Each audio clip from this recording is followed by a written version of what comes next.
नमस्कार दोस्तों। क्या आप कभी उस सवाल से रूबरू हुए हैं, सत्य कहां है?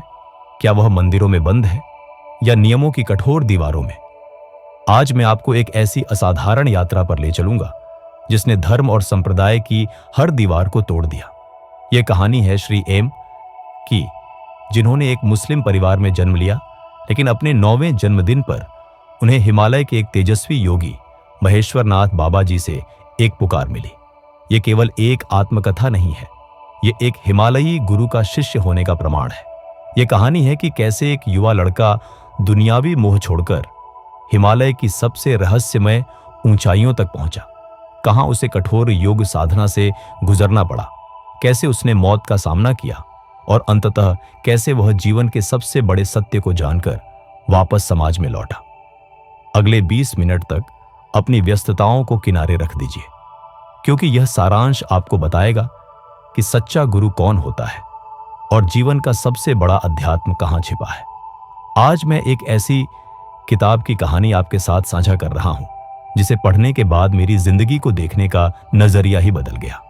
इस किताब का नाम है एक हिमालयी गुरु का शिष्य, एक योगी की आत्मकथा, apprentice to a Himalayan master. यह कहानी है श्री एम की, जिनका जन्म का नाम मुमताज अली खान था। यह केवल एक आत्मकथा नहीं है, यह एक असाधारण आध्यात्मिक यात्रा का प्रमाण है जो एक छोटे से शहर में शुरू हुई और हिमालय की सबसे रहस्यमय ऊंचाइयों तक पहुंची। यह कहानी है एक साधारण लड़के की जो अपने 9वें जन्मदिन पर एक असाधारण गुरु से मिलता है, जिनका नाम था महेश्वरनाथ बाबा जी। यह कहानी बताती है कि कैसे एक युवा मन धर्म और संप्रदाय की सीमाओं को तोड़कर सीधे सत्य को जानने के लिए निकल पड़ा। गुरु से प्रथम भेंट और दीक्षा ये कहानी का सबसे जादुई मोड़ है। जब श्री एम सिर्फ 9 साल के थे, वे अपने घर की छत पर बाबा जी से मिलते हैं, एक अद्भुत तेजस्वी योगी। बाबा जी उन्हें पहली ही मुलाकात में उनके पिछले जन्मों की याद दिलाते हैं और उन्हें यह पता चलता है कि यह गुरु शिष्य परंपरा तो जन्मों से चली आ रही है।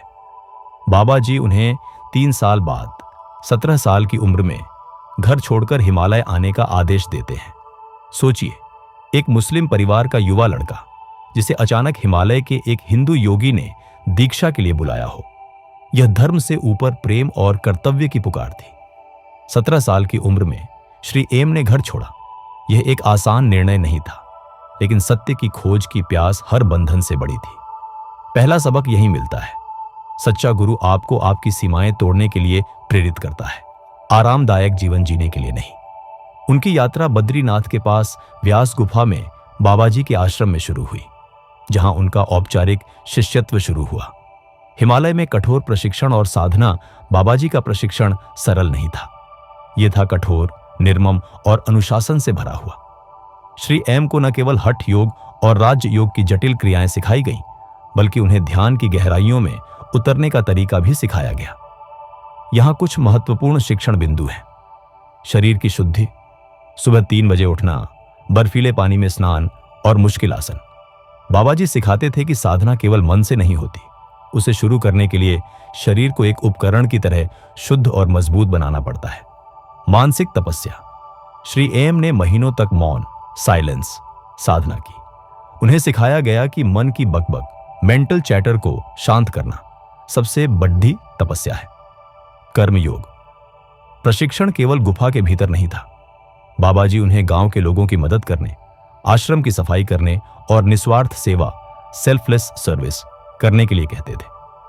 बाबा जी ने सिखाया कि सच्चा अध्यात्म समाज से भागना नहीं, बल्कि उसमें रहते हुए स्वयं को समर्पित करना है, द्वैत से परे।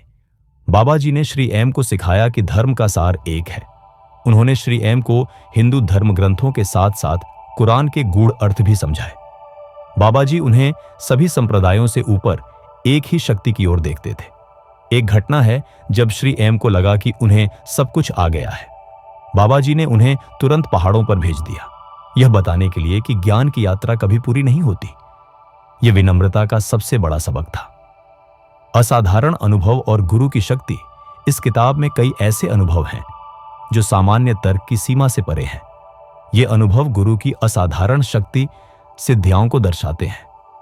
लेकिन श्री एम स्पष्ट करते हैं कि ये शक्तियां साधना का लक्ष्य नहीं है, बल्कि केवल परिणाम है। टेलीपैथी और दूरी का अतिक्रमण। बाबा जी दूर बैठे श्री एम से संवाद करते थे या अचानक किसी भी स्थान पर प्रकट हो जाते थे जब श्री एम को उनकी सबसे अधिक आवश्यकता होती थी। महावतार बाबा जी से भेंट। श्री एम का मिलन महावतार बाबा जी से होता है, जो उन्हें क्रिया योग में और आगे बढ़ाते हैं। यह योग परंपराओं के रहस्यमय और प्राचीन ज्ञान को दर्शाता है। मृत्यु का सामना।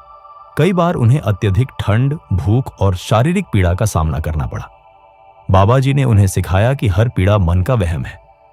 जब मृत्यु का भय मिट जाता है, तभी आप जीवन के सत्य को जान पाते हैं। सबसे बड़ा सबक जो मैंने इस खंड से सीखा, गुरु की शक्ति केवल सिखाने में नहीं होती। गुरु की शक्ति शिष्य के भीतर की सुप्त क्षमता, डोरमेंट पोटेंशियल, को जगाने में होती है।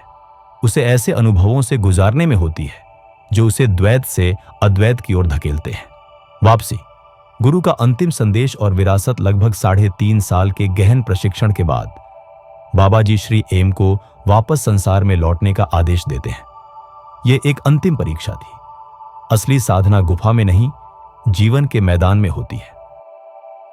बाबा जी का अंतिम संदेश बहुत मार्मिक और सार्वभौमिक था। तुमने सब कुछ सीख लिया है, अब जाओ, जियो, लोगों की सेवा करो। याद रखना, मनुष्य ही तुम्हारा मंदिर है और प्रेम ही तुम्हारा एकमात्र धर्म। श्री एम ने इस आदेश का पालन किया। उन्होंने वापस आकर एक परिवार बनाया और समाज सेवा के लिए अपना जीवन समर्पित कर दिया। उनकी यात्रा वॉक ऑफ होप में बदल गई, जहां उन्होंने शांति और एकता का संदेश दिया। दोस्तों, यह किताब एक अद्भुत प्रेरणा है। यह हमें सिखाती है कि सत्य किसी धर्म या भूगोल की सीमा में नहीं बंधा है। यह सिखाती है कि सच्ची दीक्षा केवल ज्ञान नहीं देती, वह आपको समाज के प्रति जिम्मेदारी भी देती है। अगर आप जानना चाहते हैं कि योग, भक्ति और ज्ञान का मेल क्या होता है और एक सच्चे गुरु का जीवन में क्या महत्व है, तो यह किताब निश्चित रूप से आपके लिए है।